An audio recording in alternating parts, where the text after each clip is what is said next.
What's up, people? Welcome to this week's episode of the Indy and Dots podcast. It's me, joined once again by Bal for the second week running.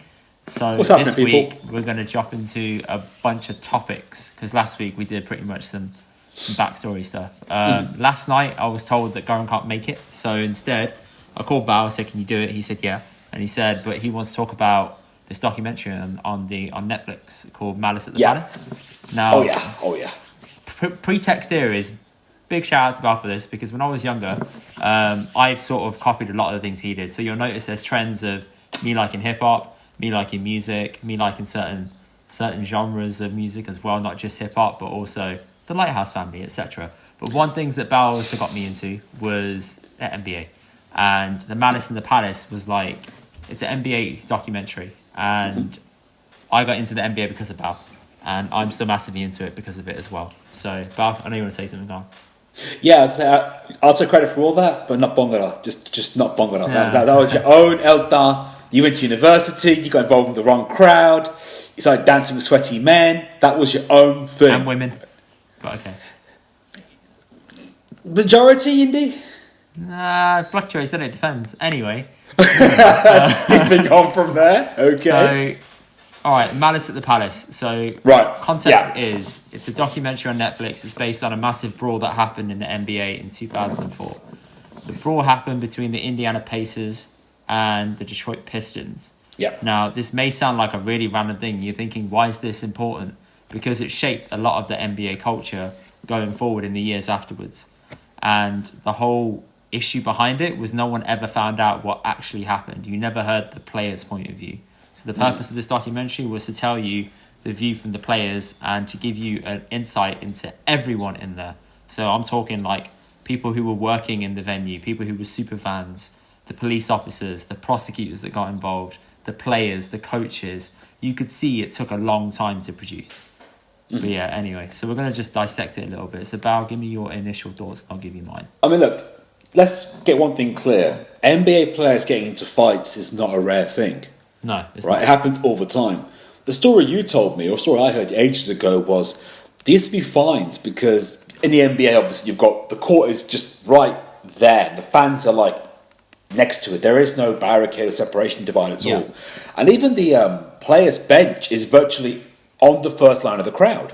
Yeah. Right? So there used to be fights where players would get up and rush the bench. I think it was Steve Kerr saying every time we got involved in a fight, you lost 10 grand or 20, 15 grand fine straight away. So the fight comes, you're like, you got to get up. You're like, there goes 15 grand, get up, and you get involved in the fight. That was a very common thing. Again, in the 70s, 80s, and NBA had this problem for ages. But it's not a rare thing. NFL players get into fights. Fucking hockey seems to be massively about fights. There's even a role on ice hockey teams as the enforcer. You're there to have the fight. For God's sake, that's literally how it works. So that's the first thing to get out open and clear. But the biggest thing in the NBA is there is no separation between the crowd. Players have dived into the crowd before trying to retrieve the ball and taken out fans. Like Shaq is renowned for jumping in the crowd, and it got so bad at one point he nearly did it, and the entire bench he was running towards jumped up and just dived off out of the way. Because they didn't want any smoke. They didn't want any of that. You don't want a 22, 23 stone. No, it's more than that. Probably 25 stone man jumping at you. I'd just say over 350 pound guy. That's what I'd say. Yeah. Sorry. Yeah. Over 250 pound, not 350. That's heavy. Over 250 pound guy running but towards. I think he got up towards 300s at some stage when he got big. Yeah, probably when he got big, but not in his playing days. Nice playing days. So Malice in the Palace. So the way, now again, this was probably 2000 and what? This happened in 2004. Right, so November is 2004. Okay, the good thing was we had the internet then showing NBA basketball, so you could find clips of it. So all you saw... clips. You could only see a little bit. Right, but Indy, I come from, again, a generation before you. We used to get a once a week, half an hour TV show. That was it, on Channel 4, showing us NBA news. That was about being 99, I think. No, before 99, it'd be 97, 98, because it had Bulls and had Mike winning his, against the Supersonics and Jazz. Yeah. That's all we ever had, right? So, this would never been covered in those days. So you got to university, I was at university at the time, and like, big NBA fight, what do you do? Then it's like, a big NBA fight with the fans. You're like, oh shit. Because process this. NBA players are not small men. No. These are like 6'6", 6'10", beefy mofos. And if they start swinging, there's going to be some damage, man. It's damage, right? Yeah. And you get this image of don't get punked. And fans in America are not like, big folk anyway. So I remember watching it and I saw clips. They're big in that way. They're big. They're big in like, they're not. They're dense, but they're not like built, right? Yeah. But I think what used to happen was, all I ever saw clips-wise was the players being hauled off and fans just pouring, and I mean just willfully pouring drinks and throwing ice at them. And I was like, that's fucking horrible. And the players were getting their heads covered by the security guards and just dragged out through off the pitch. And I never quite saw what the fight was about. I saw Ben Wallace push and shove a little bit. So let's give context on the players then here. So here's what happened. The fight centers around 4 NBA players. 3 players from the Indiana Pacers, 1 from the Detroit Pistons. So from the Indiana Pacers, you've got Ron Artest, you've got Stephen Jackson, you've got Jermaine O'Neal. Who is it? Jermaine O'Neal. And then from the Pistons, you've got Ben Wallace. These are the 4 guys that were mainly involved that ended up in the end. Spoiler alert, by the way, if you haven't seen it. It's not really spoilers, it's just sort of dissecting it. What happened was those 4 got big suspensions as a result of the fight. Did Ben get one as well? Yeah, he did. Did Ben got one too? They all got it. Okay, because the fight on the court was between Ben and Ron, right? Yeah. Ben Wallace being a beefy, a big Afro guy, 6'10" centre. He was 6'9", 6'9", yeah. Okay, and he Ron wasn't Artest actually being that big for a centre, which is quite weird because centres back then were naturally a little bit taller. He was quite small for his size. But he had that fro. That big afro, that Dr. J fro Gave thing, that right? illusion that he was bigger, yeah. But also, Detroit Pistons are renowned for being, even back in the 80s, the Piston Bad Boys, the physical teams. Yeah. So that, in the that NBA, speaks to their fans as well. In the NBA, you've got different playing styles, which is you can be like nowadays it's all about 3-point shooting. It's all about how many points can you accumulate in the 48 minutes possible. Right. But each team had a different style. So you'd have the Pistons who were really rough. They'd be really brash and try and push against you and try and be really, really gritty. Then you'd have other teams that were like a bit soft. They didn't want to play through the middle. They wanted to settle for jump shots. They wanted to settle for 3-point shots. So back then, the NBA had different teams that had different styles. Nowadays, every team is pretty much the same style because that's how the game is. They all want to shoot the 3-pointer. They all want to do this whole softly approach. There's no real dominant centers anymore. So the game's changed a lot.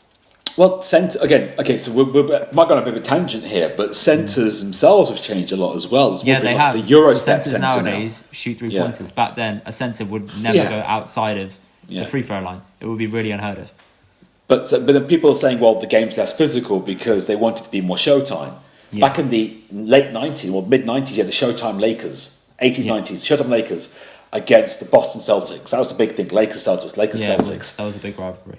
And the Celtics were renowned for being a more physical team. They just were, Kevin McHale. And you know what? Overall, who won more championships? I think it was Boston. Yeah. Right? Boston were a far more physical team than LA. Showtime, the fast movement, the passing move, Magic Johnson, all them boys. That's the thing right there. But that versus the physical, grind you down, annoy you, elbow you, get away with stuff. That was the physicality of the East Coast teams. So what made this a unique matchup was both teams were doing that. They were both gritty teams. They were both elbowing each other, like being really rough, getting those little slide digs in. They were both exactly the same team. Now, the reason why this blew up into such an event, gone. The idea was they're both the same team, you're right. But the thing you have to look at is that Pistons won the championship by this point. Yeah, so... They'd won it being the gritty defensive team. Yeah, so the precursor was the Pacers faced the Pistons in the 2004 NBA Conference Finals. So they played them in the Eastern Conference Finals. The way the NBA works is you have 16 teams, top 8 in both conferences 32 teams, 16 in 2 conferences. You have the top 8 teams from both conferences. They fight it out. You get the Eastern Conference Finals, the Western Conference Finals. The winner of those 2 represents the East Coast and West Coast. They play, you then get an NBA champion. That's how it goes. Now, these guys were fighting each other in the Eastern Conference Finals, so for the chance to win the NBA championship against the winner from the West Coast. Now, they played. The Pistons lost. Sorry, the Pistons won. They beat them in 2004. Yeah. And they beat the Lakers and stopped them from winning their 4th title in a row with Shaq and Kobe. Shaq and Kobe, right? So this is like Lakers just built a dynasty. They've gone back to back to back. Yep. That's 3 in a row, right? And then this is going to be the 4th one, and that would have been incredible. But then I hated Detroit for beating them. I hate Detroit for that. Yeah, because, so the Pistons beat the Pacers, and ultimately they went on to win the championship. So the next season, it was really that feeling of unfinished business. And I think this was the first game they had of playing each other since that loss or since that playoff loss. Sure. Now, to go back to the players, it's important to sort of give reference to each player. So in the documentary, you've got the 4 players as mentioned. First one is Jermaine O'Neal. So he was the first guy at the Pacers. He arrived at the Pacers and he was a sort of rookie-ish player. He was renowned for... Sorry, he was... What's the word? Touted to be the next big player in the NBA. He went to the Trailblazers. He didn't do very well because he was on the bench. He went to the Pacers to go be a starter. Now, the one thing I didn't like about the documentary was they positioned him to be like, oh, he was this great player. He had so much potential. But I was like, that's bullshit. I'm sorry. He was never that guy. He didn't do anything great. He was never that guy. He was okay. Funny stat, he never completed an 82 season game in his career. The max he got to was 81. And he was always known for being injured. So when he came across my wavelength, he was at Miami after his stint at the Pacers. I'm a Miami Heat fan. And what happened was he came to Miami and he was injured all the time. And I was like, who is this guy? I've never heard of him. Then I found out, oh, he's the guy from the Malice in the Palace. Right, okay, I get it. Cool. Yeah. So they painted him out to be this whole he's a really the good next player. big hype, the next big player in the NBA. I was thinking, the next big player. You never had that hype to your name, my friend, ever. I don't know. He didn't have it. He got to be an all-star, right? He got to be an all-star, didn't he? I don't know. I really don't know. He might do. But there is a weird thing about him where he had... six-time all-star. Yeah. He got most improved player in 2002. Yeah. Right? And he got NBA second team. So, again, you can't tell me this guy's meant to be that guy if he's that level. Just no. He had really shit luck, though. If I paint you a timeline, so I've written it down here, the timeline is quite weird. So he joined Miami in 2009, 2010. He leaves at the end of 2010. They get LeBron James in. They go to the finals 4 years in a row. Okay? Right. So he leaves Miami and goes to Boston. Boston had just won the title 2 years before. Goes to Boston, gets beat by the Miami Heat and LeBron James. So he gets denied his opportunity to go to the finals. Okay. He then moves around a little bit more to the Phoenix Suns. Then he goes to Golden State Warriors. The Golden State Warriors, he did 1 season with them in 2013 to 2014. He had wrist surgery, missed the next season. He had opportunities to play, said he didn't want to play. Right. And that season, the Golden State Warriors cemented their dynasty of Steph Curry, Klay Thompson and Draymond Green, and they won their first championship in years. So this guy has really bad luck. It's not dynasty, Indy. Dynasty is the wrong word. It's franchise. No, dynasty is when you go back to back to back. They created a dynasty from therein because they won in 2015. Did they win 3 in a row, did they? A dynasty is 3 in a row. I'm saying they made it to the finals each year for 4 years in a row. Okay, but fine. Dynasty of the final, let's stop the winner. I think it's 3 years in a row they made it to 4 years in a row. 4 years in a row they made it to the finals. They won 2 out of 4. So hang about. So the first one they went on, he didn't want to play, but he had 3 more opportunities after that, didn't he? Or did he get traded again after that? What do you mean he didn't want to play? You said he had a wrist injury, right? So he had a wrist injury at the end of 2014. 2014 to 2015 season, he had the opportunity to play. He had numerous offers from teams, but he said he was tired. He didn't want to play, and then he retired. Oh wow, okay. So he quit basketball at that stage. Yeah, okay, so fine. He basically stopped. Yeah. So he had shit luck. I'll say that from the get go. Unfulfilled potential, let's call it. Yeah. Luck is a weird phrase. Luck is when opportunity presents hard work. Okay, but if you've been unlucky with injuries, you've been unlucky with injuries, right? Well, do you think NBA players are responsible for their injuries at all? If this happens on the court, all well and good. A lot of players is about how you rehab them. And the issue I read Shaq's autobiography. The problem you have is if you take medical advice from the coach and team doctors, they're there for the short term to maximise you as an asset. Yeah. If you got your own doctor, they may advise you for the long term to not do these sort of things or to change up how things work. Yeah. So it's a difficult one when you tell me, it's unlucky with injuries, because, well, did he take care of himself? Did he do something he shouldn't be doing? Did he take the right advice? Did he become hard-headed? Did he become ignorant? Did he become non-rehab? A lot of players do doss around. He had numerous surgeries. We had numerous surgeries, fine, but like one of my favourite players, and your favourite player, I think, is Kobe Bryant. Yeah. Do you ever say Kobe's been lucky with injuries? No, but he played through them. But some of his injuries were able to play through. I think if Kobe had a wrist injury, a bit like how Steph Curry had last season, you get that operated on. You can't really rehab it. Kobe had to change his entire shooting technique because of his fingers smashed. Yeah, he changed his technique for his fingers. I understand. So he worked. So like, I'm not saying he didn't have. That's a pretty big injury in itself, right? Mm. I've seen him dislocate his finger on quad, but snap back in. And he's like, tape it, let's go. I mean, that's not soft. Mm. I think Jermaine O'Neal had 3 wrist operations off the top of my head. Okay. So I'm assuming he must have had some underlying weakness there for years. Maybe he didn't address it. Okay. But anyway, that's Jermaine O'Neal. Done. Cool. Done. Right, Ron Artest. This guy is unstable, to say the least. He's got a lot of mental health issues. He's diagnosed with anxiety, depression, etc. But can't deny, very good player. He would handle the ball on the perimeter, which means outside the 3-point line. He was very good with ball handles. He was a good defender on the in the paint, which is the inside just underneath the basketball net, and also on the outside on the 3-point line. So he was very good. But his downside to him was he had a temper. He didn't know how to control himself properly. Yeah, he blew up big time. Awful. But he was renowned for it, right? Yeah. Now, did Ron Artest come from New York? I don't know where he came from. I'm going to check quickly. I'm going to check. I got a feeling Ron Artest came from New York Knicks, and I think that Knicks team were renowned for being absolute head cases. Just going to quickly look now. Yeah, so he came from poor beginnings, basically.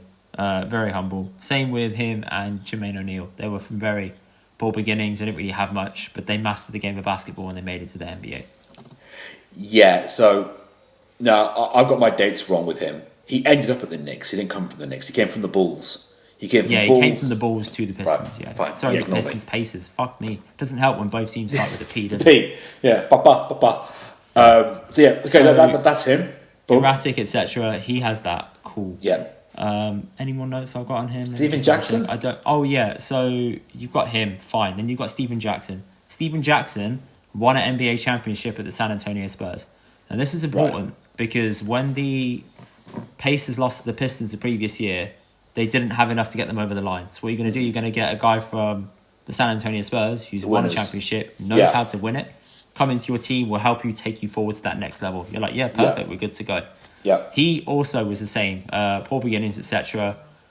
Quite well known for being gritty as well. So now you can see that the whole team dynamic is just we're going to We're going to be bastards, basically. That's it, man. Right. That's all it is. We're going to do the real dirty shit that no one wants to do. Yeah. Okay. And they had Reggie Miller as well. Let's not forget Reggie Miller as well. Yeah. But he was in his last year of his career.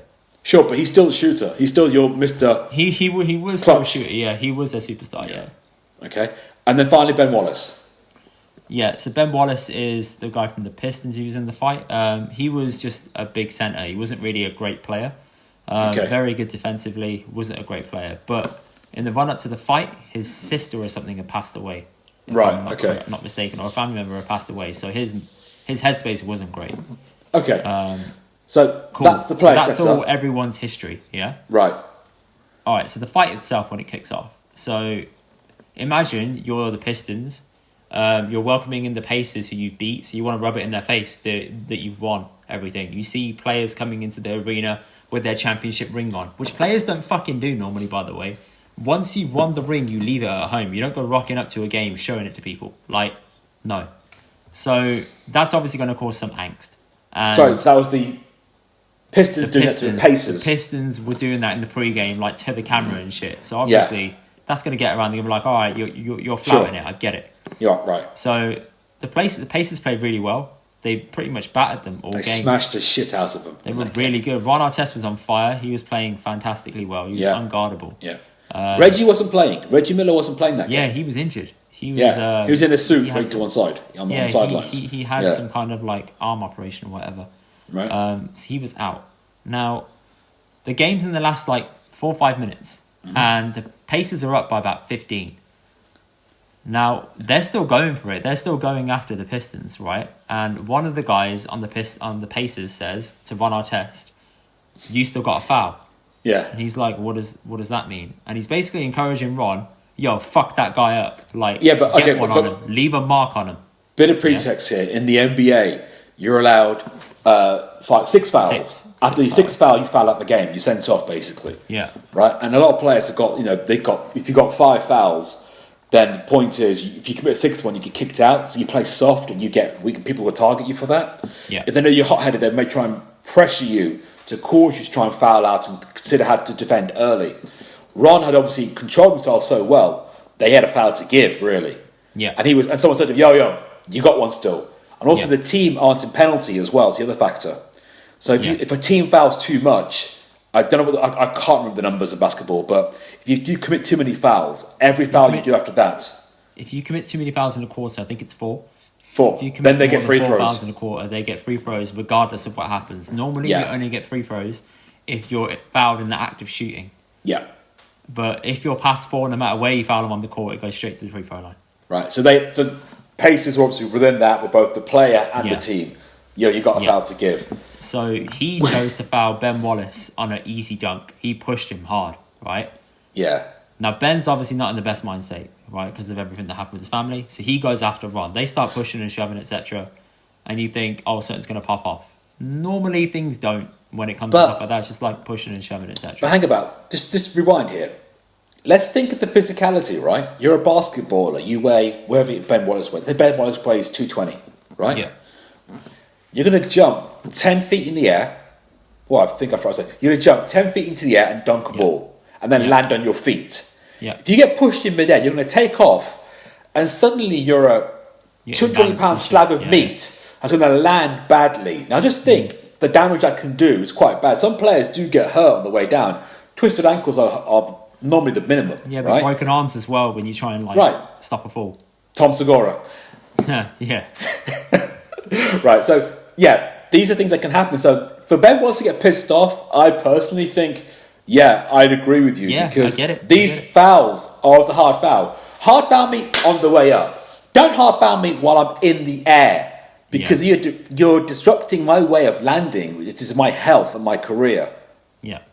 So he was pissed and he went straight up, got up and thought straight after him. So they're about to fight and the refs held it up. Ben Wallace gets ejected for his reaction because he tried to fight Ron. Yeah. Starts throwing shit at Ron. Ron's like, let me just take myself out of the situation. And this is where Ron fucked up, right? He lies down on the scorer's table.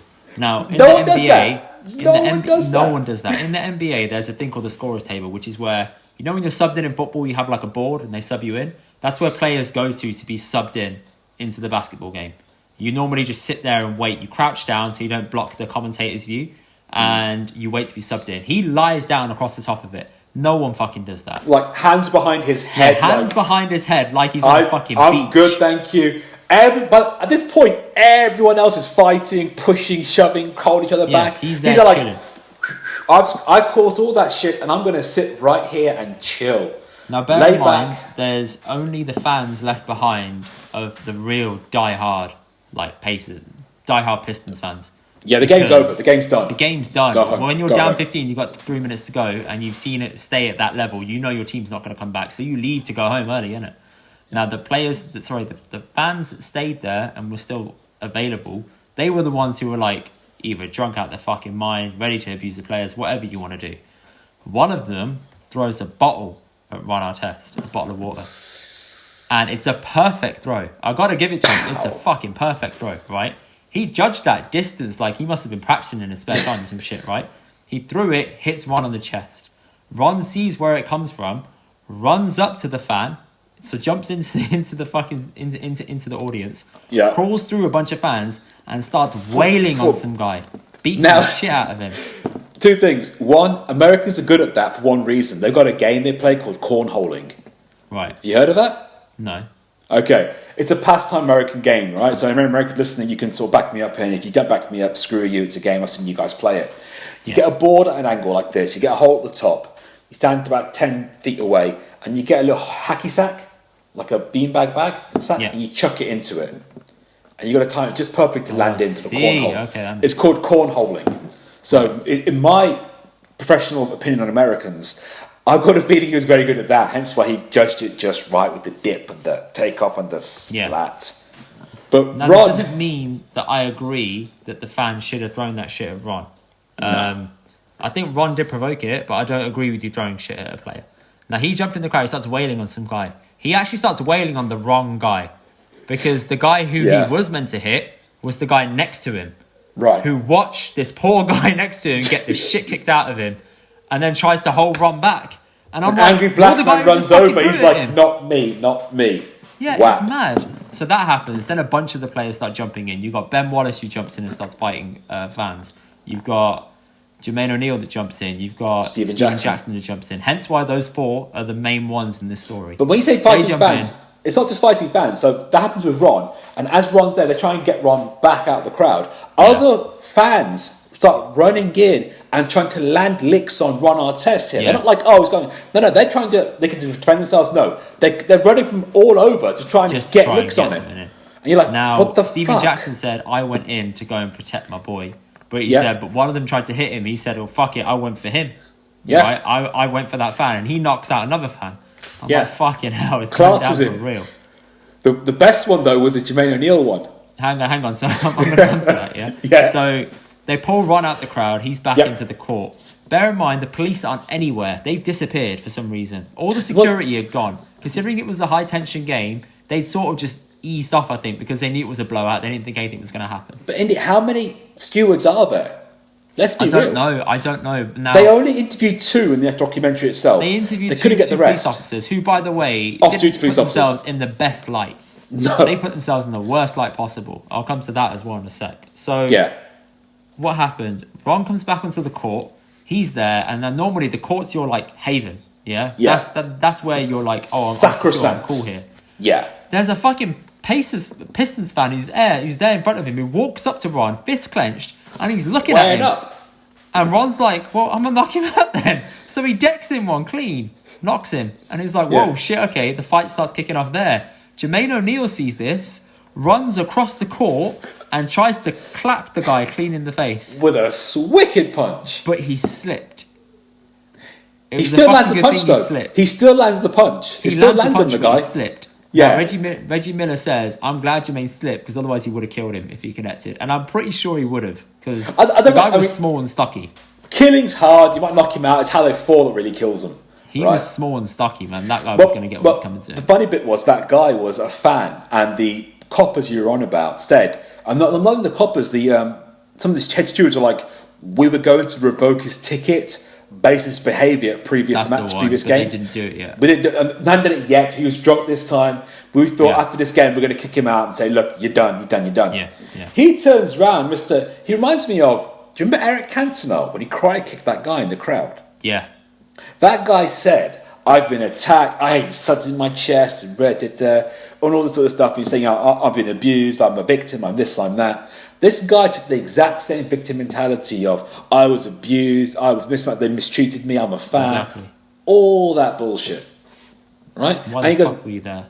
I'm a loyal fan. I'm entitled to be here. Loyal fan, my ass, man. You deserve what was coming to you in that instance. Right. So all that shit's kicking off. More security jump in. Now the police are there, right? Yeah. Now Reggie Miller has pulling back one of the players. He's pulling back Ron Artest. The police officer that's being interviewed said, I wasn't trying to mace Ron Artest. Macing is where you basically have pepper spray and you spray them in the face. Yeah. Yep. You watch the footage. This police officer's running up to Ron, and he's got the spray in his fucking hand. He's about to go for him. And Reggie Miller's like, stop. What the fuck are you doing? Protect us. We're the players. Stop the fans from fighting us. The police officer says, who are you? Who the fuck are you? I'm like, are you taking the piss? This is the franchise base of the Indiana Pacers for 18 years, and you don't know who the fuck he is. For equivalency, that's like going to a Barcelona game and being like, who's Messi? Yeah. To the Indiana Pacers, he is their like number one player. I think the copper would argue you're a black guy in a suit. I don't recognise you. Yeah, exactly. And I'm like, that's bullshit, man. You recognise him. You know who he is. But funny you mentioned that one, because the equivalent I drew from that was actually even up to recently when the Raptors won the NBA championships. Their owner, who had a security pass, tried to come onto the court to celebrate, and a copper shoved him back twice and says, "Get the fuck out of here." He's, "What are you doing?" He goes, "I'm the owner of the freaking franchise. I've got my security pass. I'm in a suit. I'm going onto the court." The copper pushed him back again. And I mean, pushed him hard, shoved him. Yeah, I remember that. The owner pushed back with his arm, like, "What the fuck are you doing? Get off me." And they got separated. Okay, the owner was pissed off, and the players actually dragged the owner on, getting past the copper. Yeah. The police officer in question then put in a claim for compensation, claiming he was hurt due to repeated strikes to his chest and jaw. Fuck off, man. Little bitch. Right?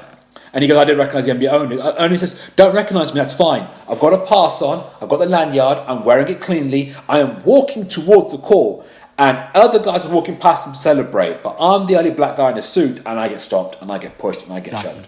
Absolute bollocks, man. So, and that's how many years later? And that happened 3 years ago? 4 years ago, right? So you can see that not much has changed in the NBA in about 14 years. No, nothing at all. No.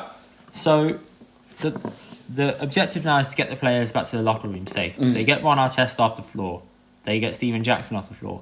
Last guy off the floor is Jermaine O'Neal. He gets all the fucking smoke.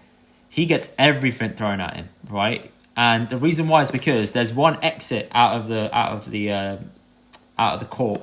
So all the fans started congregating towards the exit to start either causing a riot, abusing or throwing, to abuse him, throw shit, etc. He was having drinks thrown at him, everything.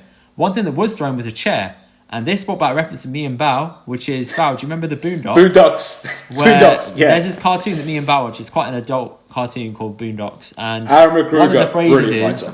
"Let me throw a chair," because anytime you throw a chair, a riot starts. And I was like, this must be where they got that reference from. Yeah. It must be. Even if the chair hits no one, as long as you throw a chair, there will be a riot. There will be a fucking riot. So someone threw a chair, etc. Jermaine O'Neal had everything thrown at him, and he was losing his shit. He got to the locker room, gets in the locker room, and then Ron Artest says to him, "Are we going to get in trouble?" And I'm like, motherfucker, I've just gone out there. I've got licks from you. I've got licks on your behalf. I've got battered. Yeah. I've tried to fight your corner. I had the end abuse, and you're asking me if we're going to be in trouble. So they had a scuffle in the changing room as well. And he's dripping in like coke and drinks and spit. Fans are spitting on players, right? They'll happily spit on you. Yeah. Now, the precursor to that is those two had tension throughout the season already. They had friction because Ron Artest wasn't committed to the Pacers throughout the year. He was having, time off. He said somebody passed away in his family, but then 3 days later he was on stage at a hip hop awards called the Source Awards presenting an award. And Jermaine O'Neal's like, "What the fuck are you doing? Like, you're clearly not committed to this cause." Mm-hmm. So I get that, because that's kind of like what Kobe and Shaq had when they were together. One was really committed and one was sort of in and out. But to be honest, it felt more, not like Kobe Shaq, it felt more like Dennis Rodman. Yeah, it kind of Rodman, like, erratic. I'm erratic, but I need to blow off steam in a really, really weird kind of way. Yeah. And my way, I'm meant to be mourning my grandma's death, is to go to the Source Awards and party with these guys. Which is stupid. He even admits it himself in the documentary. It's stupid. Well, no, I mean, fast forward a little bit here. The most telling part for me about his character was when he won the NBA championship a couple of years later, or a year later, with the Lakers. No, he won it by 5 years later, 6 years. 5 years later, the Power of the Soul, Kobe Bryant, he won at the Lakers. Yeah, and his first interview, one of his very interviews, he says, "I feel really bad and guilty based on I should have won this with Pacers." Yeah, and you're like, "Oh, well, you just won. Like, you should be thinking about that." But that's one of his very first interviews he has. He's sweating on the call, sat down, headset on. Game 7 really as well, guilty. FYI. Game 7, which is a sudden death game, which means winner takes all. Yeah. And he said, "I still feel guilty." He also hit the game-winning shot as well. Oh, did he? I didn't remember that. Yeah, bit. So it was a very tight game. He scored that last shot just to get them separation. Oh, he had that thing where, in the interview afterwards, he's there going, "I got the ball," and Phil's looking at me because Phil's their master, and Phil's saying, "Pass the ball, pass the ball." And I'm he like, shot it. Psych, I got this, Phil. YOLO. He shot it and he drained it, and everyone. It was a bad shot to take, but he drained it, Yeah. so he got lucky. Yeah. Now, but again, it shows how much of an erratic player he is. Yes. He does shit like that. This is the same guy who dunked on someone, beat his chest with his arm, and then elbowed the guy afterwards as he was beating his chest, and the ref's like ejected. He's like, "Why are you beating my chest?" We're like, "Mate, you elbowed someone. I'm not fucking stupid, right?" He's that kind of guy. Right. Okay? Yeah. So So- I mean, that's this. So this all kicks off, and then the NBA. Now, the trouble with the NBA has always been it's run by one person, David Stern. Commissioner Stern, right? And he's regularly in the past hated and clashed with players, what they do, how they behave, what they wear.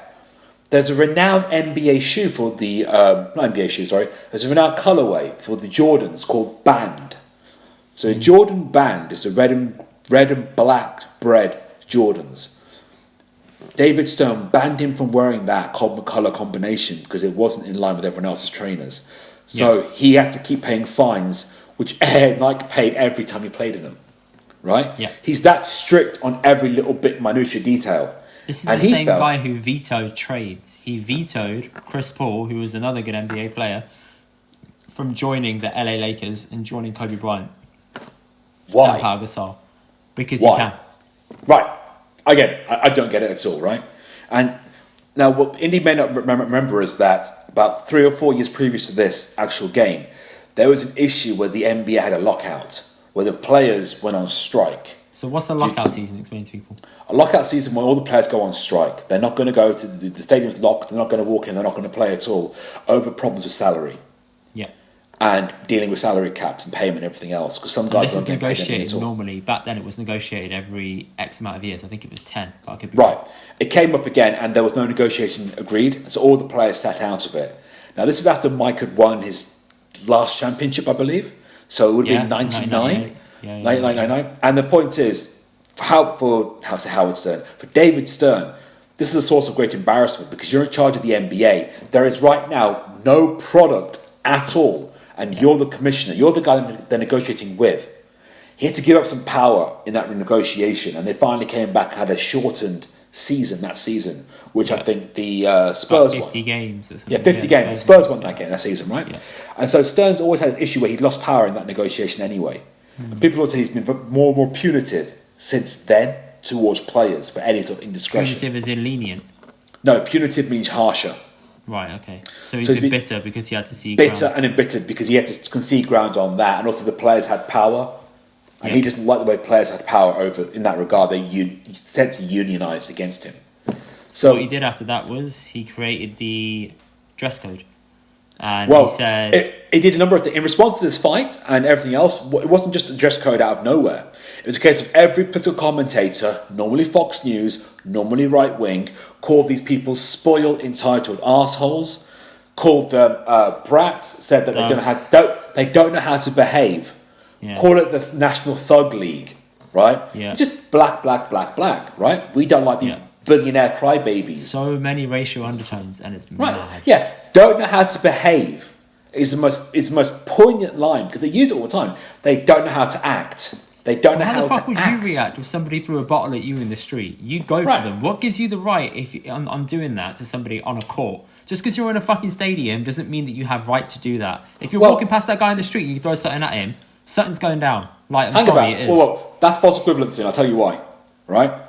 If you walk down the street and you say to someone, fuck off, you black whatever, yeah? You could be arrested, correct? I go to a football game. Yeah, racial abuse. Yeah.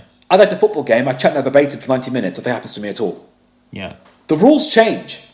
And I don't agree with this, but let's talk it out. The rules change when you go to sport events. But I'm saying you deserve your comeuppance, right? The comeuppance is fine, but the point is you can't. You're trying to say in the real world I should be able to be done to do X, Y, and Z. No, I'm saying in the real world you hold the same standards you get on the court. You throw something at someone on the street, yeah, and they end up fighting you. That's your comeuppance. What's stopping people from getting that in a game? It's simply because you're in a game and they're like, oh, you can't fight with the fans. Well, the common argument used is you're a professional. Deal with it. Fucking hell. Yeah. But those same arguments are used now against football players in the Premier League, right? Yeah, you're a professional. You're racist, right? Exactly. So it's not a case. It's a sudden new phenomenon. It translates across very well. Players take the knee. Players get booed. Players get monkey chanted and things like that. You're a professional. Deal with it. You're a professional. You should handle it. It's all part of the game, right? It's most commonly the excuse, and it's an excuse that is used. And until you dig into the levels of, well, that's just not acceptable, I'm sorry, right? So you dig into that and say, well, unless you stop it from there, how can you? At a football game, you've got 50,000 people chanting and swearing. I don't care how many stewards you have, you can't find the ball. There is CCTV, there's filming as well. And what happened in this regard was they had so many cameras around the court. They could see wags. They could see what one, see who's doing what, and see who was starting what, throwing what, who'd moved from what, where, and when. That was the only thing that actually helped some of the players. But the point was that investigation was done by the police over a number of hours. Yeah, so hang on. So we're skipping ahead here, which is... David Stern comes out and says, right, Ron Artest suspended for the rest of the season. Stephen Jackson, you're suspended for X games. Same for Jermaine O'Neal. You're suspended for X amount of games. Same for Ben Wallace. Ben Wallace got less. He got the least.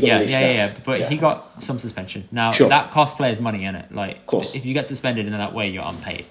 So all this cracks off. Then he starts introducing this dress code, saying all players must dress in suits when you come to games. You can't dress in whatever you want, which is kind of a shame because back then in the 2000s, hip-hop attire was kind of popping. No hip-hop wear. Yeah, but hip-hop attire was kind of popping. You had rocker wear, you had bufu, you had everything. And all the players were repping it. So you had what, sorry? You had what? Sorry, FUBU. You know why I said that? Because of how high. That's why. Holy shit, man. Okay. You've got to explain that. Okay, so FUBU was a band by Damon John called FUBU, right? For us, by us. And in a film called How High, there's a Chinese guy who wears bufu because he's not black. And he goes, bufu, what does that mean? That means by us, fuck you. Oh, that's such a reflex. That comes out of me because I've seen that film so many times. Anyway, you had those fashion brands out there that were losing, like, potentially eyes on all their attire now. Of course. So everyone's dressing up in suits, and that sort of was a way of kind of blending players in to be more smart and professional. And David Stern was never gonna have a go at the fans for what they did. Instead, it had to take for criminal proceedings, like how you said, to then analyse everything and make sure it was done correctly through a criminal investigation. Outcome of the criminal investigation was they prosecuted a bunch of people. They actually located the bottle thrower. This is the wildest bit of the whole documentary. The bottle thrower was identified by the state prosecutor because he dated his neighbour. Right. So he dated the state prosecutor's neighbour. That's how he recognised him. And the guy admitted to it as well because I threw it. Yeah, so this guy gets fucking airtime afterwards. He comes on the news and he gets the ability to talk to everyone about what he did. He's like, yeah, I loved it. I did it. And they said, would you change anything? He said, yeah, I would have tripped Ron Artest on the way to beating up that guy. I'm like, you're a piece of shit. Like, honestly, you're a straight piece of shit. During this time, the players can't say shit because they've been told you can't say anything. Gagging order, Yeah, you have to say fuck all. Which is bollocks. This guy can go on the air and say whatever the fuck he wants, but the players have to sit there and say nothing because they've been suspended.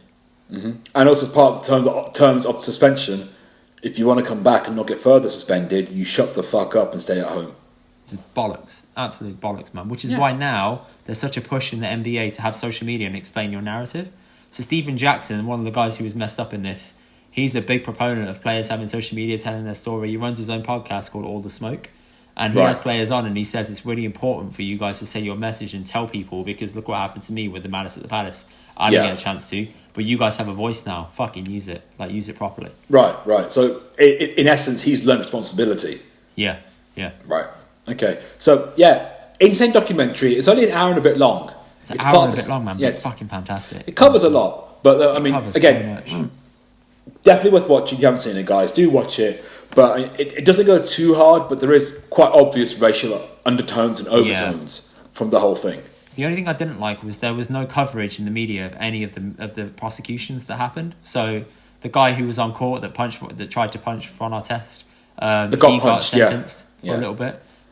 He was trying to claim compensation. Sorry, he was trying to claim compensation. He was recorded and caught by the security guard saying, "Yo, man, if I get a bit of swelling here, I can then claim compensation." And he could take it out on a stretcher in the end. Because the guy hurt so much and fell on the floor. Taking the piss, man. Yeah. So all that stuff came out, and the players won, and even the prosecutor himself said the players are completely fair to act. Exonerated. Yeah. It was all understandable. One Artest punching that guy was in self-defense. He shouldn't be prosecuted. He shouldn't be suspended. But none of that went back to David Stern. He didn't give a shit. But you can't, because in a court of law there is no court. In a court of criminal law there is no crime here that's occurred. In their opinion, I'm not going to prosecute it. There's no grounds for it. It's done. Yeah. The NBA is not the court of criminal law. The NBA is run by David Stern. David Stern says, I'm going to do this. And they asked him, was it a majority decision? He goes, yes, it was a majority decision. A majority of one. Me. I'm the one in charge. I decide it. That's what I'm going to do. I've got to say, though, the coach has to hold some fucking smoke, man. Because why leave your best players on the court that late into a game? That point into a game, it's called garbage time. You sub off your best players, you leave them on the bench, you let your other players get a run out. Having said that, I'll give you the counter argument. You don't do that at all, because you're taking on the current Eastern Conference champions. You beat them with your team, and you drive a message. So next time you play, they think, "Damn, these guys roasted us at our ground." No. You drive it. You don't even catch it up. You got to make sure you go all the way. Look, we're here. We're going to outwork it to the final whistle, and so you can never beat us. It's a psychological part. To go, I don't know, man. If you're a coach, you know it's a hostile arena. You do some shit like that to make sure nothing goes wrong. Especially if you got a player that's a fucking hothead on your team. Sure. But you're self-aware enough to know that shit about your players. You're never going to know you're going to start a mini riot off, are you? Let's be honest. But you know that sometimes your players are prone to doing dumb shit, and you know that it's a hostile environment, and you know that atmosphere. Leave it. But fights happen. Pushing, shoving, that's all kind of okay in that regard. That's kind of what the teams are known for. So let it go. He couldn't have known it was going to start and be what it was. No one was going to know that. But the coach could have taken some steps. Like even in the NBA now, when a game's pretty much done, you're down 15, 3 minutes to go, you sub your players off. You're like, just keep it going. No one's going to go too hard. It's fine. It's like a weird energy rule. Players get. It's like an unwritten rule, which is last few minutes of the game, you're all playing your reserves. It's done now. And also don't showboat. Don't showboat. Don't take the piss. Be civilized. Don't dunk. Don't do anything rude, basically. Well, you see, it's funny you mentioned that, because my immediate thoughts is back into football when Arsenal got smashed, I think 8-1? 8-2 by Man United at the United ground. Trafford. Old Trafford. And one dickhead of a United player, I'm an Arsenal fan by the way, was Nani, who decided while you were 8-2 up to get the ball, flick it up, bounce on his head, bounce around a few times, just sort of play around with it. Like showboating. Was that game? That was that game. Arsenal player ran over, just barged into the floor. And he's like, what are you doing? They go, you don't fucking do that. Yes, you battered the fuck out of us, but don't take the piss. Don't take the piss in it, that's what. Just don't take the piss, right? So it's not just NBA. It's all sports. If you are whooping someone like that, unless it's fighting. I think fighting's the only one I can think of where it's different. Where you literally have to carry on whooping them until the ref calls it off. Yeah. You don't. Last couple of comments I've got on this, then we can wrap it up. Go. So, I do think the Pacers would have made it to the NBA Finals if their players weren't suspended, because they had the Pistons number, they could have beat them, and then they would have gone on to play the San Antonio Spurs, who Steven Jackson played for, which means you would have had an edge compared to, say, the Pistons who went on to play them. So there would have been a greater possibility of them to win a championship. That was Reggie's best chance. Reggie never got it. That was his best chance, yeah. So that was a shame, so I get it. And I do see why the documentary took so long to make. So I looked this up. September 29, 2018, Steven Jackson came out saying there was a documentary being made. It took them nearly over 3 years to get this done and released. Not surprised. I'm going to take the balls to get their their last documentary that came out. But that's different. That was 10 seasons. Last Dance. That was 10 seasons. Yeah. This is one event. Okay, fair enough. Yeah, it does take a while. You're right. It takes a while. That's right. So this one took a while, but I can see why, because they had so many people's perspectives. Like, it was very in depth. Yeah, for an hour, 10 minutes. Yeah, and it's weird that we spoke about this now, because there's another thing that happened on the weekend, which is in France. There was another fire. There was another bunch of riots with fans and players. So this is Nice against Marseille. Yeah. I think it was Marseille who were taking a corner, or was it Nice? Yeah, it was Marseille because Dimitri Payet was the player involved. That's it, yeah. So Dimitri Payet goes to take a corner. One of the fans throws a bottle at him, basically cracks him in his back. He goes down injured, and we're like, okay, no, he doesn't get injured at all. No, not at all. He gets pissed off, starts shouting stuff. No. He got hit. He went down. Right. For 3 seconds, got back up, picked up the bottle and fucking threw it back. And the commentators then he picked up another one and threw it again. The commentators they don't throw shit back at the crowd, and he does exactly that. Again. Then the fans start pushing onto the pitch and they try storming the pitch, basically. It's actually more to it than that, because that happens, the fans go to the barricades and stuff. Yeah. Then you see is one of the Marseille players gets the ball and leathers it into the crowd, like purposely. Bang up, what the hell? Then, I watched it a number of times, so I'm sad. There's a Marseille player in an orange bib, a substitute, who runs along the side. A substitute runs on the side, gets a fan, boom! Clarts him. And then one of them, Nice, what the fuck are you doing? Chases him back, his boys jump in his side, and that starts off even more drama. Yeah. And everyone gets dragged off the pitch, and I think Marseille were losing 1-0 at the time as well, and the game gets called off. Back in the locker room, Guendouzi, ex-Arsenal player, shows off his neck and he's got actual red marks where he's been throttled by somebody on the pitch and marks and strain marks on his neck. The game's been cancelled. The Marseille players said, we're not going to come out and play, basically. You can't guarantee our safety. Yeah, game's been cancelled. They got to start again and it starts at 0-0. No, it's forfeited. They forfeit the game. They lose 3-0 automatically. Is it forfeited? I heard it was going to be like replayed. As soon as you do that and you say you're not going to go back on the pitch, you forfeit the game 3-0. The reason why Marseille did this is because something similar happened a few weeks prior and they went back on the pitch, and now they said they're doing this to take a stance against their version, the French version of the FA. Oh, really? Yeah, and tensions boiled over because Nice and Marseille had this like little rivalry. They got beef, yeah. A lot of it's to do with political things. I mean, I think I may have this the wrong way around, but Nice fans are anti-fascist, but then the Marseille fans are right-wing. So you have that brewing as well in the background. There is that, They both pride themselves on being ultras. For those of you that don't know, ultras are militant fans. So think of the Birmingham City Zulus. Think of those guys. Man United, Man in Black, yeah. Yeah, they're ultras. Every fan base kind of has their own. So yeah. The hardcore that happened on the basically. Weekend. It's just weird timing how all this stuff happened at the same time, but it just shows that how many years on this shit ain't changed. No, it doesn't. Nothing's really been done about it. You can do stadium bans and all this shit, but fans don't give a fuck. They'll still act how they want. As long as the Football Confederation or the Sports Confederation in question gets their money, they don't give a shit about player safety or any of that. They'll say, we banned a few players, that's it. Sorry, not players. We banned a few fans, that's it. Yeah, banning fans is a difficult thing to do anyway, because it's not being funny. How are you going to monitor and maintain to make sure they can't just buy a different ticket and just turn up? You've got to memorise a lot of faces. Yeah, this is the thing. You honestly have no idea. No, not at all. Not at all. But I mean, football itself has got its own issues. But the reality I've always thought about is you're in a stadium, 50,000 people around you. If they rush onto the pitch, there's not fuck all you can do about it. Yeah, you can have as many stewards as you want. There's nothing that can be done. Yeah, they're not gonna do anything about it at all.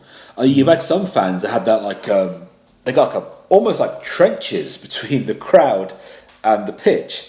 There's like railings in the way and stuff, and it's actually like an obstacle course to get through onto the pitch. They had like a track going around it. Yeah, so that's the Olympic thing. West Ham got the same kind of thing as well. They got a running track around the outside because they have a dual action stadium. Yeah. That's because of some legacy of the Olympics, which is just stupidity in itself. But no, other places like the teams that Arsenal have played in the Europa League, and their stadia had literally you sort of railings in between the crowd and the pitch of just constant. You can't run over it. It's really hard to navigate it in case it cracks off. Yeah, hooliganism's real, man.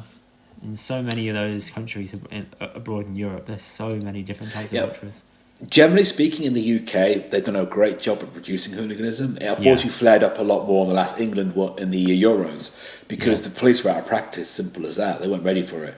Normally, it's police are everywhere. They're on horses. You go to football games, police are on normally, it. yeah. The fights that happen, the hooligan fights that happen off-site somewhere else, not on the grounds. They never happen at the ground. They always happen at like a pub in the city. Yeah, a pre-arranged location.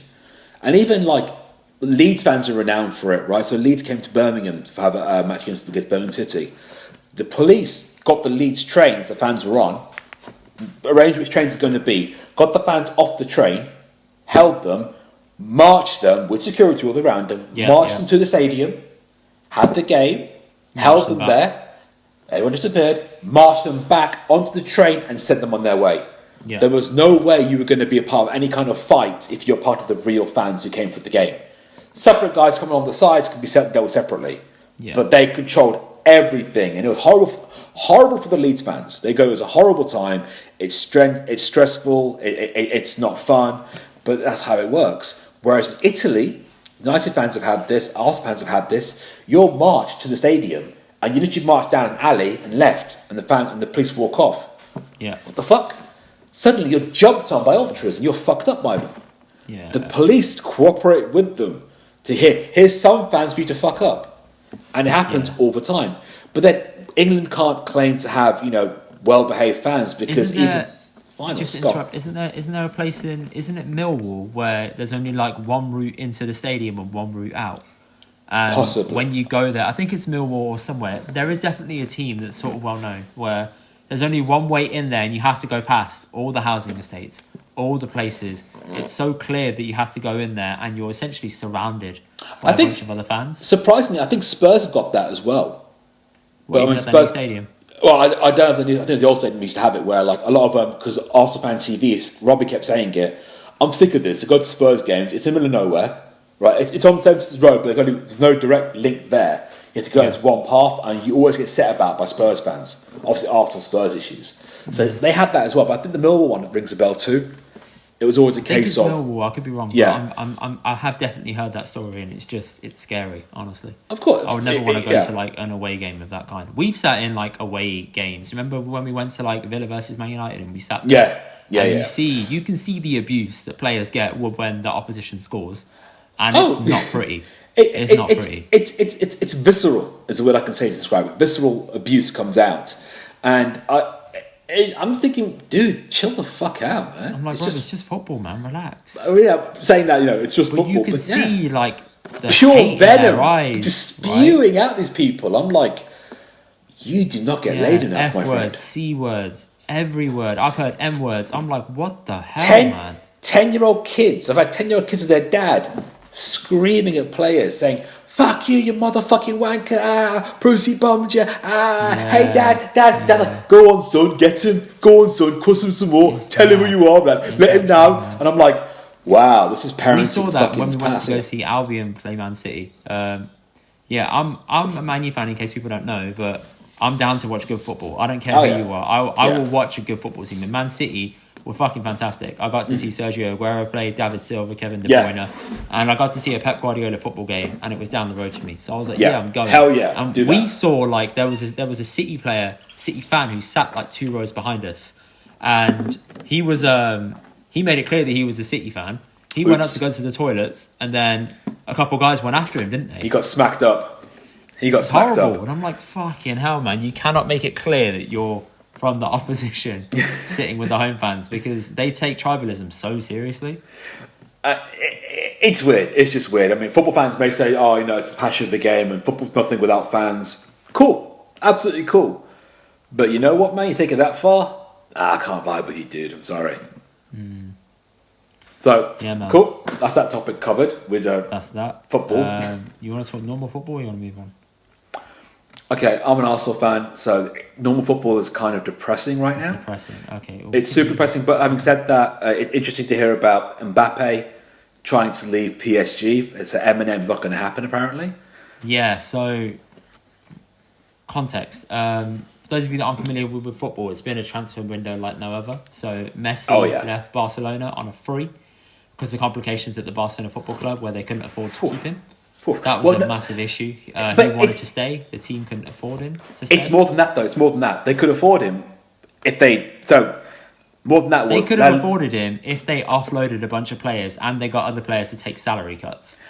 But not just that also. The reason why they had to conform to these rules, you can only spend so much money of your turnover percentage on wages, is a rule not enforced by UEFA.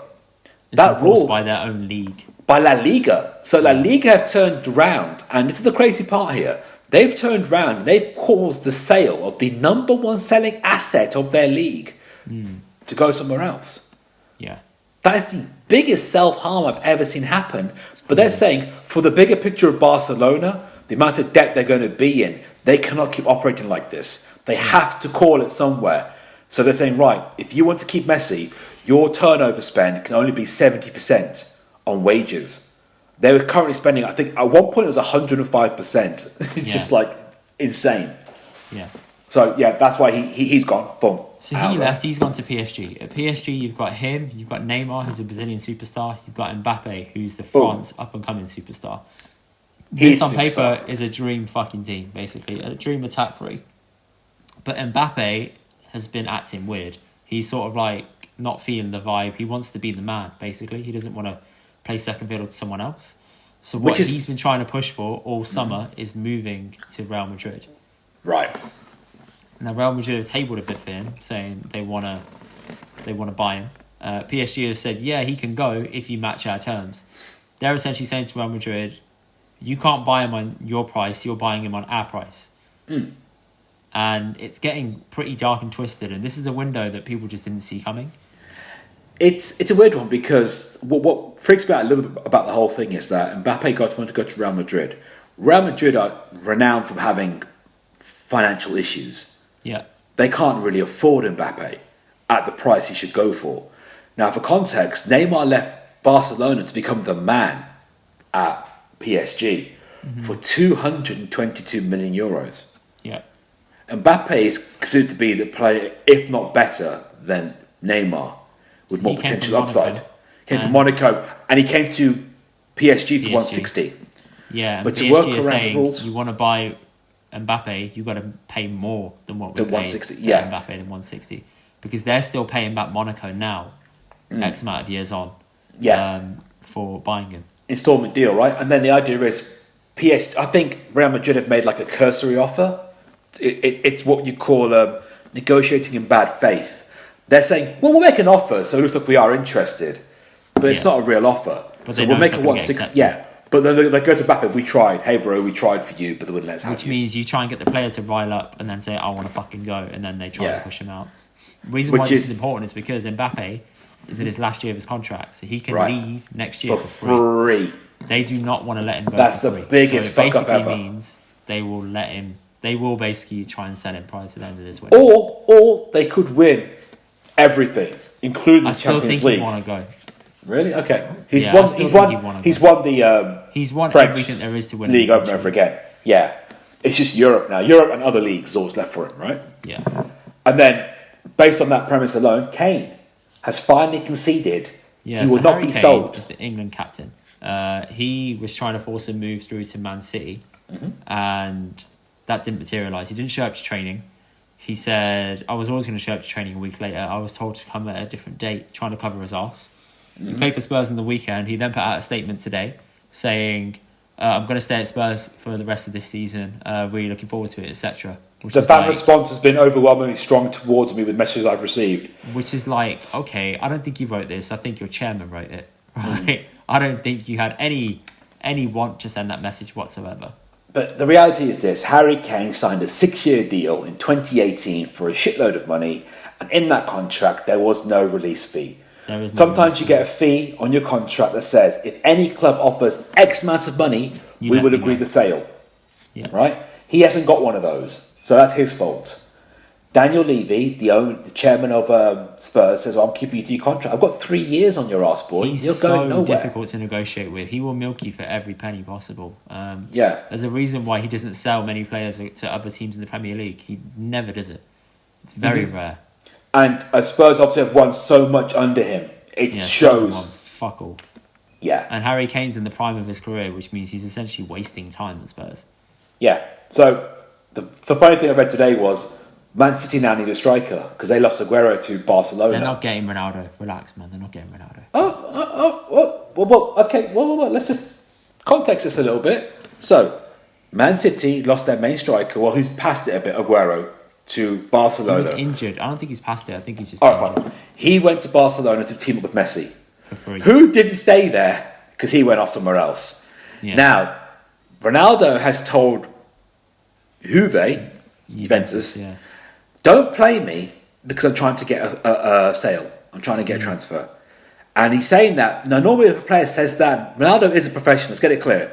Cristiano Ronaldo is no dickhead. He's a professional footballer, right? Excellent professional. If he's saying that to you, he's probably saying it because he's got a deal lined up or something lined up for it, and he wants to leave. Now, the statement is, Man City have said, well, we'll take him on a free. Juve said, no, we want 25 million. They want 25 million from him, yeah. And then they're like, well, no, because his wage is going to be fucking incredible.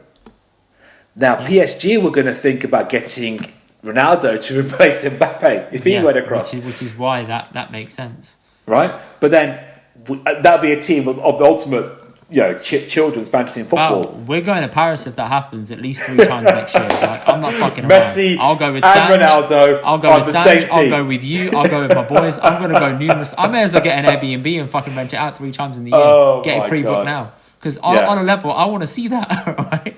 On a level, look, I think in the post, all that really matters is this one statement. Manchester City require a striker. Facts.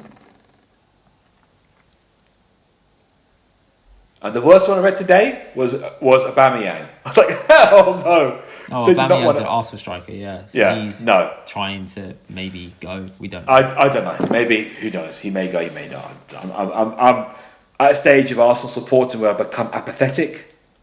That was me throughout the whole last few seasons of Man United. Then I got a bit excited and now it's died again. So, it's died again already? Yeah, it's died again already. One game of a draw and it's all over for you. This is to make clear to everyone. Man United won their first game of the season 5-1. Yeah. And Indy was still feeling depressed. He goes, no, just watch. We'll fuck up the next game.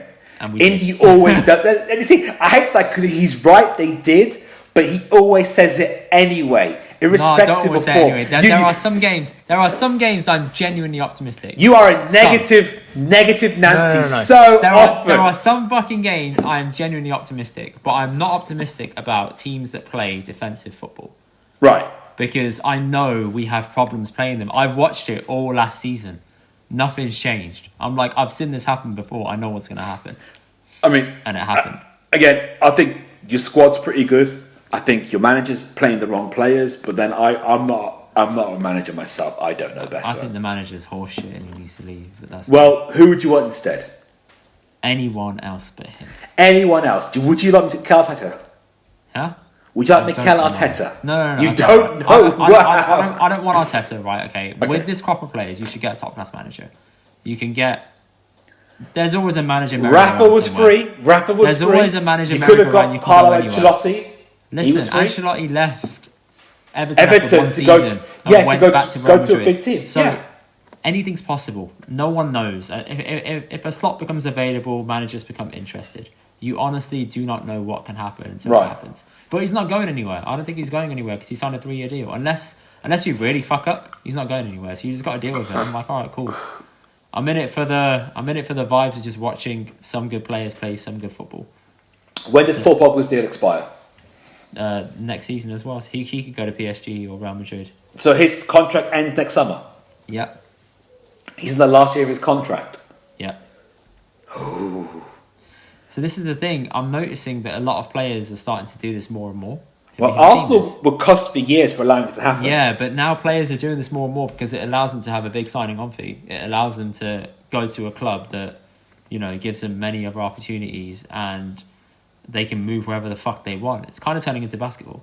But all the money right now in football is in the Premier League. It's the best-selling product. And it is, but if you're in a team that's not the pandemic has really slaughtered other teams in Europe in terms of their revenue and income. If you're in a team that isn't performing well, you want to leave. You'll go somewhere else for free, especially if you've made money for years in the Premier League. It doesn't mean anything to you now. In that case, Pogba to Chelsea. But he won't go to another club in England. He won't. Why? Because he loves United so much?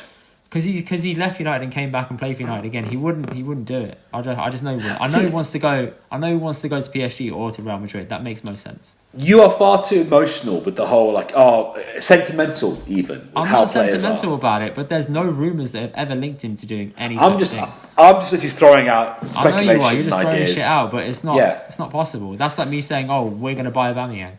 Yeah, you see now. Difference is if we worked in the newspapers, you'd write that for the Sun on Monday. I'd write the Daily Star. I'd write the Daily Star on Tuesday, and then on Thursday I'd come up again in another newspaper, and on Friday we'd all report it for the third time. Yeah. Just to make sure everyone knows it's out there. That's how the whole rumours start.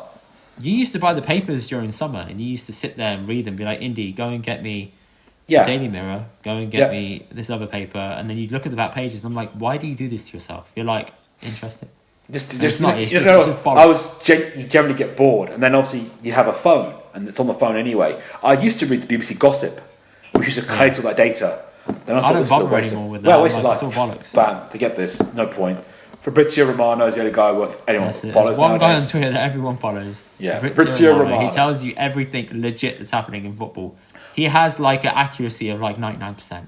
He's on it. But what I do like actually though, like about football is the other day we watched the game together, and Indy puts on the kickoff on Twitch. Yeah, the kickoff. Yeah, There's a bunch of football fans who are fairly well focused of commentating on the game, but really talking about football like we are right now while the game is on. As the game is going on. Which is actually really cool to have. It's like watching with your mates having a nice discussion. Let's score here. Yeah, it's nice. It's nice. It's good to have that. It's good to have for sure. It's a nice new thing in football that's come about, because listening to commentators that don't know much about your team or don't know anything about your team. It's just dry. It gets really dry. Yeah. And you're just like, you're chatting out your ass. Oh, he works hard. I'm like, he's been shit for the last 5 games. But go ahead. Run your Keep saying it. Keep saying it, right? I've seen it. Yeah. All right, next topic. OnlyFans. Your best U-turn. Oh, you're the OnlyFans? Okay, we'll go to OnlyFans. What do you want to do? My best what? Well, you're become a huge fan of Mr. Beefy. Mr. Beefy? Okay, that says how bad your research actually is. Ian Botham's nickname is Mr. Beefy. Or Beefy. Wow, I didn't know that. Beefy Botham. Botham. To Ian Botham later, yeah. Alright, fine. First. OnlyFans! Oh my fucking god. Okay, so their website, you pay a subscription fee to whoever is there, and you get their content. Now, it's gone on to be a number of different things, but majority of it has been for sex workers or women who want to sell nudity and whatever else. And sex. Fine, you know what? Cool, you want to do that? Do that. Women say that, not women, but sex workers have said it's a better way of getting income because it's safer for them, and the share OnlyFans take off them is over 20%. Yeah, and it works better for them. And they don't have as many issues dealing with OnlyFans as other websites in the past. Yeah. OnlyFans recently said, you know what? We're knocking it on the head. No more sexual content. Bang, out of nowhere. Like, what? Yeah, October the 1st, we're killing it off. You can have some sexually suggestive content based on no showing of nudity, no showing of bodily fluids, no showing of simulation of sex, no, all these other rules, and we'll update it later. Stipulations. But we're done. Why? This is the number one revenue generating genre on your platform. Well, one of the biggest reasons why is because OnlyFans, I don't know, is a UK based company. Right. They deal a lot of payments in the US based market. A lot of United States based payments made by OnlyFans or to OnlyFans were being rejected by banks because they associated OnlyFans with sex work. Oh shit! Okay. Yeah, I didn't know this. So the reason was for OnlyFans to get a bigger platform and to get bigger investments. The problem was banks were refusing payments and just striking them off and saying, no, these payments can't be allowed to OnlyFans because it's sex work and it's illegal or it's questionable or it's whatever. So I thought it was for investments. The reality was for payments. And they had issues with other platforms where the word OnlyFans was net blocked by some American banks, by JP Morgan and Chase were saying no. And OnlyFans were not allowing it. It's sex work, no. So that was the rules. All the OnlyFans workers and all the sex workers were like, oh my God, it's really bad. You had a horrible double standard come out from people saying, get a job, go to Sainsbury's, blah, blah, blah. But at the same time, those same people would be supporting other people on Patreon, support other people on Bandcamp, which is a big one for music. Hi guys, I've got a mixtape, go check it out, subscribe to me on Bandcamp, get my stuff. All that kind of stuff would happen. But they don't see that to be the same light as sex workers on OnlyFans. No, they don't. But then, a lot of the media outlets have said that this is to get investment from banks. They haven't said it's to appease the banks. Well, because you can't get banks to even approve your payments, that's your hurdle. If you go for investment, otherwise they go, yeah, invest in our platform, we have to grow it. Yeah, we could do, but 3 of the biggest banks in America won't allow anything to go through with your name on it. Yeah. That's our problem. We'll fix that. Bang, this, right? Yeah. Which then guts that platform. So other platforms have tried coming out to take up the slack. And then today, hot off the press, on a tweet of all things, OnlyFans, hi, we've listened to the market, we've heard the outpouring of emotion, and we've decided to cancel our cancellation of policy changes come October the 1st. Thank you. So you can do whatever the fuck you want now, basically. Yeah, just carry on, guys, carry on. So essentially, outrage culture won, yeah? It wasn't outrage culture. Well, yeah, I guess. I mean, the point... Let's face it, money won. Fuck culture. They realised how much of a hit they were going to get. And you think about it, what the fuck else are you really going to have? Patreon already exists. You already got Patreon. What else are you going to really be selling? So were they thinking it's going to drive everyone to Patreon? What? Were OnlyFans thinking, all right, if we ban all of these, sex workers from jumping on OnlyFans, are they just going to go to Patreon? They'll go to something called like Admire Me or some other website instead. Yeah, they would, absolutely. Right. They'll go somewhere else. And that will be the next big thing that takes off instead. Right, exactly. With the limitations it may get, but yes, that will take off. And then OnlyFans becomes the same as Patreon. And Patreon's already there. So you've downgraded to go into a marketplace dominated by somebody else already. Is it also because with the investment side of it, if you want to get investment off banks, they're quite conservative, Christian-based. They want to jump on a platform that's quite clean and not anything like that? Banks won't say that openly, but most likely yes. But sex sells. Let's not lie about it here. Yeah, so a lot of banks will be quite cool and calculating about it as well. But I think this was more of a case of the illegality, questionable moral legality of the work, of the payment of the transactions. I still think OnlyFans is going to get investment in the future. I mean, the only way is up for them. Because they're still going to keep going up and up and up. Again, if you want to go to the American marketplace more and more, but the American banks won't let you do it, then what the fuck do you do? So this is what I don't get about American payment systems. A lot of them in America don't understand that you can... You know how in England we can just set up something on Monzo, Revolut, etc. and it's all good to go? Right. Over there, I don't think they have the same functionality. I think it's weird for them to be able to do something like that. They have really strict limitations on setting up accounts. But you've also got things where you've got state variation as well. It will vary state to state. Which is so odd. So imagine trying to break into that market. Right. But you've also got a population of 350 million, 360 million people. Yeah. There are a lot of horny old lonely dudes there, man. Agreed. Well, cool. That was a hell of a U-turn, man. That lasted, a week, if that? Hey, man. It works, You get a lot of data in a week, can't you? Yeah, indeed. Okay, last topic, then we'll wrap it up. So, Ian Botham. Go on, jump on. Mr. B. You're the guy that researched him. I didn't research him. I wanted to talk about it because it's the most ludicrous shit I've seen all week. Right, Ian Botham, cricketer. Ex-England cricketer. He's Lord Botham, apparently. I don't know. You got. It's Lord. Okay, basically, ex-England cricketer, renowned for being very good in the Ashes against against Australia in one of the Ashes series, where he turned the whole match on its head based on his bowling. Something like that. Something like that, right? Renowned for being Ian Beefy Botham. Also being a television pundit and on TV shows like cricket pundit. Yeah, cricket pundit. Question of Sport, I think he was on as well. And he's just one of the lads, one of those people. Fine. Pro-Brexit person as well. Very, very pro-Brexit. He's now been appointed to be an ambassador for the UK in dealing with Australia. Which is ironic, because the guy who beat Australia all those years in the Ashes is now going to go negotiate with them. The guy who sledged the fuck out of Australia. And by sledging cricket is trash talking, but it goes levels beyond. Like, I think was a bowler called McGrath for Australia. Glenn McGrath. He bowled it, right? And he kept going wide. And he goes, for fuck's sake, Warnie. He goes to the batsman, for fuck's sake, man, why are you so fucking fat? And the guy says, because every time I fuck your wife, she gives me a biscuit. Is that what he said? Oh yeah. Oh yeah. Oh yeah. Holy shit. Yeah. And the other thing they say, like, how's your wife and my kids? Right? And the guy replied back, wife's fine. Your kids are fucking retards. You know? Oh man. That's the humorous side of it. Some just gets fucking trash, racial. Some gets racial and nasty. But Ian Botham said things like, Pakistan is the sort of country where every man should send his mother-in-law all expenses paid for at least a week to sort her out. That's the one. Yeah, he said some gross sexist shit in the back. Australia's vapid and open and empty? Or something yeah, it's vacant, open and empty or some shit. He basically he's done everything wrong that you can possibly do for somebody in a position of that power. Yeah. It's going to rub people up the wrong way. My favourite one, though, is the line about women. Which one? Oh, this guy's brilliant. He says, he faced a batsman called Peters.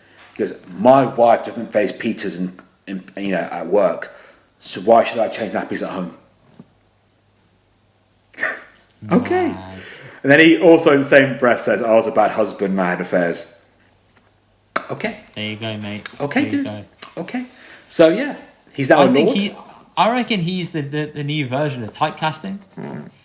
Oh, okay. Because he's been typecasted. He's a pro-Brexiteer. He's Rule Britannia. And they've sent him to go and do something like this with the catchphrase of saying, what was it? He will bat for us down under. That was the phrase said. Oh, wow. He's got a tagline as well. It's simply because I genuinely think he was typecasted. They could say some shit like that, but like, yeah, go England, yeah. Like, that's it. I'm sure he was typecasted. This is a new version of typecasting. There were like 9 other people that have been given new roles that are unproven as well. Yeah, but let's be honest. Brexit ministers and everything else are all absolute gobwank. It's a whole cabinet of Brexiteers. Huh? It's pretty much it now. Well, it has to be because no one else wants to eat the shit sandwich involved with it. Yeah. And it's going great right now. We've got Nando's that are closing because lack of chicken. Oh, bruv.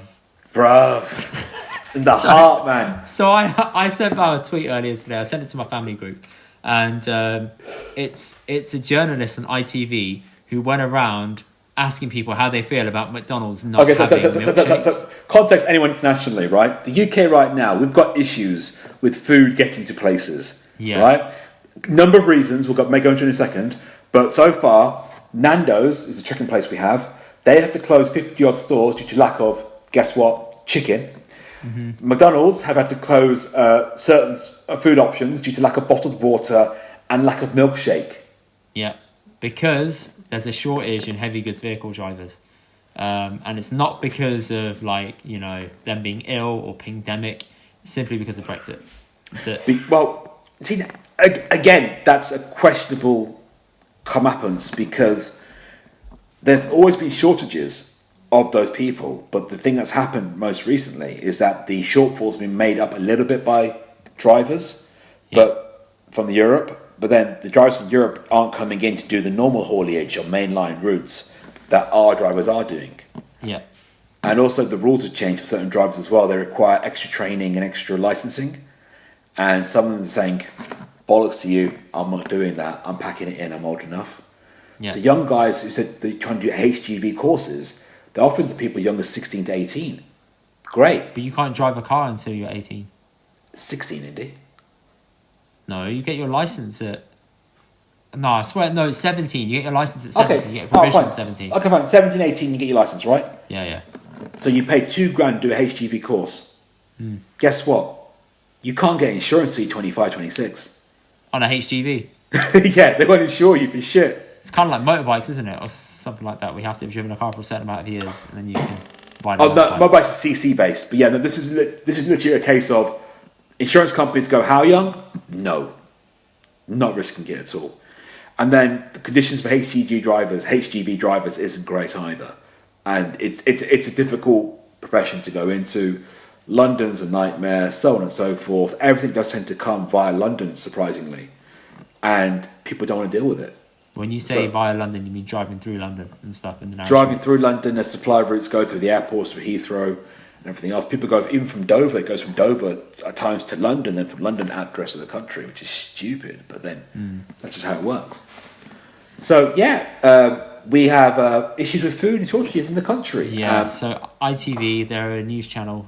One of the presenters, the journalist, this poor motherfucker, man. I feel for him. He sat there and he went in. What he we're went doing today, in. guys? And they're like, you, my friend, are going to go and find out about the outrage that people are facing about the shortage of milkshakes in McDonald's. And it's a 35-second clip on Twitter. It's going viral. Just type it in, you'll find it. But it's just people saying how upset they are that McDonald's can't give them a milkshake. And one guy's like, oh, I can't get a milkshake. I've got to go around the corner and go to the milkshake shop and get one from there. And I'm like, well, go around the fucking corner, buddy. Right? The best one, though, was the last Scottish guy. How do you feel about it all? I'm distraught. Woo! I'm like, bro, you're destroyed about a milkshake. Come on, man, grow up. Hyperbole or something? I think so. We had I think KFC had it. Actually, KFC have got issues now as well. Lack of chicken. Yeah, KFC have got issues now, but they had issues in the past where they changed their supplier because they didn't want to negotiate a higher rate with their previous contractor. And their new supplier fucked it up massively. Big time. And they couldn't get the chicken out. So then KFC backtracked, went back with their dick in their hands and said, can we have our old contract back? And the other company was like, yeah, sure, and probably bent them over the barrel. With a markup. With a heavy markup, because their restaurants are out of business. People love complaining. They're like, oh my God, I'm so distraught. I have to go to McDonald's now instead. I'm like, okay. I've had to go to Burger King. That's what I've had to go to Burger King. I've had to go to Burger King. Not to Burger King. Some stores are great. Some stores are shite. That's the reason why that made the news is because the police put out a statement saying, please stop calling 999 and saying that KFC is closed and treat it as if it's some kind of worldwide emergency. It's not an emergency. And the woman was told this in the car. She said, well, they're going to give me a rice box then, right? Fucking hell.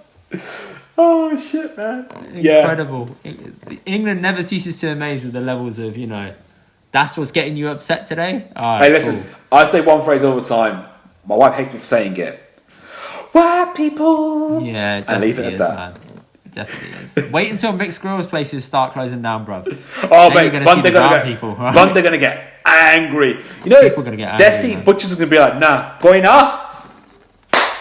We'll get chicken fresh ourselves. Fuck it, we'll do it ourselves. Down. We'll go and find some chickens, man. It's cool. Don't forget, is it Two Sisters? Seven Sisters? No, Two Sisters is a Asian-owned supplier of chicken to Asda, Sainsbury's, and everyone else. Are they? I didn't know that. Okay. Yeah. They're based around RNs and everything else. Okay, cool. So there's always that Asian connection there. Mixed grill bun. They're like, you know what? We know the prawn up the road. We'll have a little chat to them. We know the guests up the road. That's it. We'll sort it out. Incredible scenes this week, man. This has been a really good podcast. I really enjoyed it. Thank you, pal, for jumping on and doing this. People, let us know if you like this. Please like, comment, share. Press that like button. Press that subscribe button. It's fucking free, so you have no reason not to. All right. So thank you, guys. Appreciate your attention for coming this far, and we'll catch you soon. Bal, I'll see you later. All right. Peace.